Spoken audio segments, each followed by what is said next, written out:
तो महापंचायत कहें तो ज़्यादा अच्छा रहेगा। पूरे विश्व का महापंचायत हमारे हर साल की तरह आज इस छोटे से गांव में आयोजित हुआ है और इसके लिए मैं आप सभी को बहुत बहुत बधाई शुभकामनाएं देती हूँ।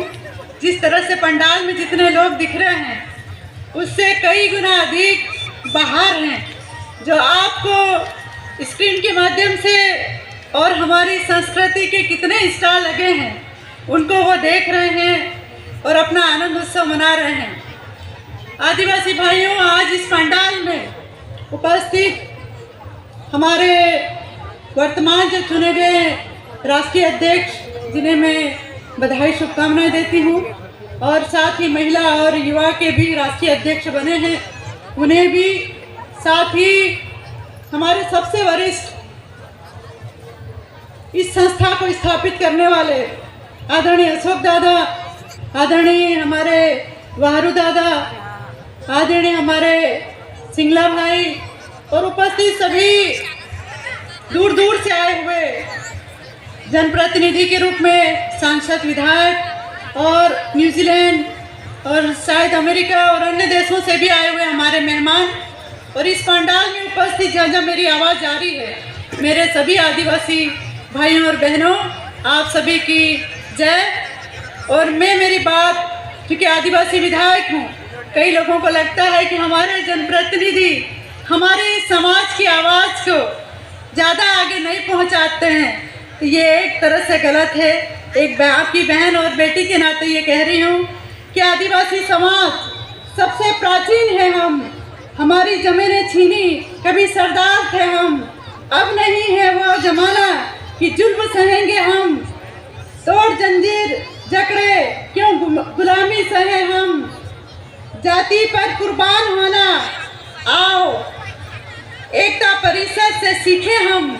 ये आज की स्थिति हम लोग देख रहे हैं। भाइयों, आज हमारी जो स्थिति है, अभी हमारे पूर्व भी जो बोल के गए हैं, वास्तव में पैसा एक्ट और तमाम हमारे ऐसी समस्याएं जिससे हमारा समाज जूझ रहा है, किंतु आज का जो कार्यक्रम है, जो महासम्मेलन है, आज का ये जो संदेश लेके गांव गांव जा रहे हैं, ये एकता परिषद के 30 सालों के अथक प्रयास से, अथक परिश्रम से एकजुट किया, संगठन बनाने के बाद गांव गांव शहर शहर जाके संगठन को तैयार किया, हमारे अधिकारों और के संरक्षण के लिए लड़ाई लड़ने को हमारे आदिवासी भाई बहनों को जागरूक किया। ये काम हमारे एकता परिषद ने किया है। ये संगठन से आज की स्थिति ये निर्मित हो गई है कि दूसरे भी दल, दूसरे भी राजनीतिक पार्टियां इस संगठन से डरने लगी हैं।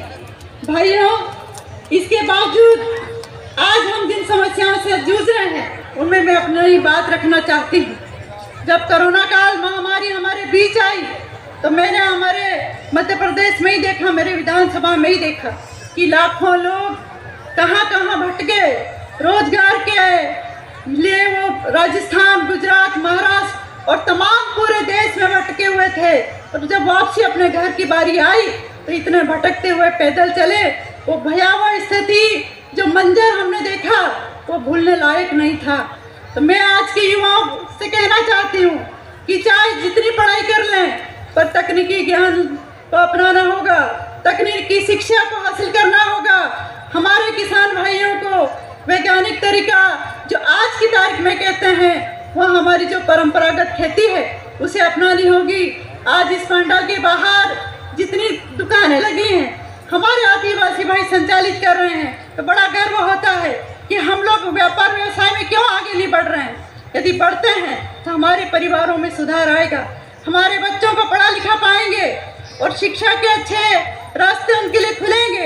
इसके लिए बहुत ज़रूरी है कि हर क्षेत्र में हम लोग आगे बढ़ें। और जहाँ तक शिक्षा की बात है कि छोटे कर्मचारी छोटे स्तर तक के तो बहुत सारे ओहदों पे है, किंतु उच्च शिक्षा हासिल करें ताकि निर्णय लेने वाली कुर्सी पे आप बैठें और समाज का नेतृत्व करें, समाज को राह दिखाएं, समाज के लिए आगे कुछ कर गुजरें। ऐसे बड़े पदों पे बैठना पड़ेगा। भाइयों, जमीन की बात आई, वनाधिकार के पट्टे जो हमारे अशोक दादा भी बोल के गए हैं कि पूरे देश में सरकारें बहुत सी हैं, नियम कानून बने हैं, किंतु वनाधिकार के पट्टे लाखों लाखों हमारे निरस्त कर दिए गए हैं। सालों साल सदियों से हमारे आदिवासी भाई जमीनों पे काबिज थे, फिर क्या वजह थी कि उनकी जमीनों के इन पट्टों को निरस्त किया गया? इस बात का हम सबको उठाना पड़ेगा। और हमारी जमीन की जहाँ तक बात है, जब इंदिरा जी प्रधानमंत्री थी, जब एक कानून बना के गई कि आदिवासियों की जमीन कोई खरीद नहीं सकता, यदि ये कानून ना होता तो हमारे आदिवासी भाइयों के पास एक जमीन का टुकड़ा ना होता। आज हम सारे बेरोजगार होते और बेरोजगारी की आलम यह होता कि सामान्य अन्य वर्ग के लोग हमारे भाइयों के झूठे स्टाम्पों पे लिखा कर रजिस्ट्रियाँ कर लिए होते और हम पूरे बेघर होते। तो आज की उस कानून को याद करना जरूरी है। भाइयों, आज की जो प्रकृति है, जैसे थीम को हमने देखा और बहुत एक संदेश है उसका अच्छा, क्योंकि गुस्सा पंटर को मैं उस भाई को हमेशा याद करती हूँ कि उनके दिमाग और उनकी बुद्धि को बिल्कुल सराहना करना चाहिए कि इतना अच्छा पूरे कार्यक्रम का थीम उन्होंने एक पोस्टर बैनर पर उतार दिया है। तो वो जो थीम है कि महिलाओं को बराबरी का अधिकार, महिला ही प्रकृति है, महिला यदि रूठती है तो प्रकृति रूठती है, उस समान होगा। आज इस हमारे आदिवासी समाज में महिला को समानता तो है, किंतु फिर भी आज कहीं न कहीं हम लोग तो हमारे कार्य क्षेत्रों में अनदेखा किया जाता है।